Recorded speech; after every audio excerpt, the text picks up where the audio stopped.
আসসালামু আলাইকুম। আসলে ভিডিওটা হচ্ছে সকালের ভিডিও। তো সকালে প্রথমে উঠে ছাগলগুলো হচ্ছে বাইরে নিয়ে যাওয়া প্রথম কাজ। তো এই ছাগলটা দেখছি মানে শীত না পড়তে পড়তে ছাগলের ঠান্ডা লেগে গেছে। এই কালো ছাগলটা সম্ভবত ঠান্ডা লেগেছে, নাকে দেখলাম পানি। তো শীত পড়তে না পড়তে ঠান্ডা লেগে গেছে। তো এই ছাগলটা এত চঞ্চল দেখছে না, মানে হাত কিভাবে টেনে নিয়ে চলে যাচ্ছে। ঠান্ডা লেগেছে, এটার ঠান্ডার ওষুধ খাওয়াতে না পাকা হলে সম্ভবত ঠিক হয়ে যাবে। তো এই ছাগলটা একটু ঠান্ডা লেগেছে, আর বাকি আরও 4টা ছাগল আছে, ওইগুলোর তেমন বোঝা যাচ্ছে না, কিন্তু এটার বোঝা যাচ্ছে একটু চঞ্চল টাইপের, মানে ঠান্ডা লেগেছে তারপরেও মানে চঞ্চল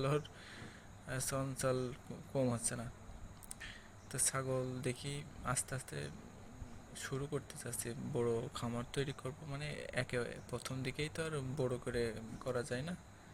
তো প্রথম থেকে ভাবছি যে আরেকটা মেয়ে ছাগল কিনবো, 2টা মেয়ে ছাগল কিনবো, একটু ক্রস জাতের মানে উন্নত জাতের কিনতে চাচ্ছি।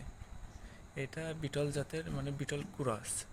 এটাও আল্লাহর রহমতে ভালো হয়েছে। আর এটা এই যে লাল যেটা দেখছেন, এটা দেশির ভিতরে, মানে এটা কিনা আমার লস হয়ে গেছে, 13,000 টাকা পড়ছিল, 13,600 টাকা।